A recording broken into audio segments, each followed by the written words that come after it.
அம்மாவுடைய அன்பு, அப்பாவுடைய அன்பு, மற்றவருடைய அன்பு, எல்லா அன்பை விட அவங்க அன்பை விட இயேசுவின் அன்பு. அவர் நமக்காக ஜீவனை கொடுத்தார். ஆமென் சொல்லுமா அல்லேலூயா.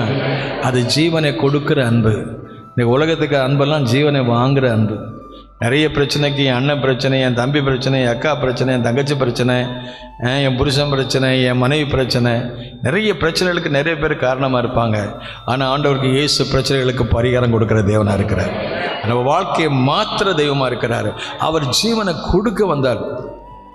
திருடன் திருடவும் கொல்லவும் அழிக்கும் வரை நானும் அவைகளுக்கு ஜீவன் உண்டாயிருக்கும். அந்த ஜீவன் என்ன செய்து பரிபூர்ண ஜீவன் எல்லாம் சொல்லுங்களேன், பரிபூர்ண abandon life.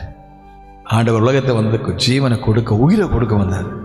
நம்ம அம்மா கூட விரும்பினாலும் கொடுக்க முடியாது, அப்பா கூட விரும்பினாலும் கொடுக்க முடியாது. ஆனால் நம்ம படைத்த தெய்வம் நமக்கு ஒரு பரம தகப்பன் இருக்கிறார். அவர் தாயிலும் மேலானவர், தந்தையிலும் மேலானவர், உலகத்துக்கு எல்லாரும் பார்க்கலும் மேலானவர். அவர் நமக்காக ஜீவனை கொடுத்தார். அல்லேலூயா. அவர் வந்தது நோக்கம் அவருடைய புண்ணிய ரத்தத்தை நமக்காக சிந்துவதற்காக. அவருடைய புண்ணிய ரத்தத்தினால நமக்கு மன்னிப்பு இருக்குது, பாவ மன்னிப்பு இருக்குது, மீட்பு இருக்குது, விடுதலை இருக்கிறது, ரட்சிப்பு இருக்கிறது, அபிஷேகம் இருக்கிறது, சுகம் இருக்கிறது, எல்லாவற்றுக்கும் மேலாக நித்தியமான வாழ்வு இருக்கிறது. அல்லேலூயா.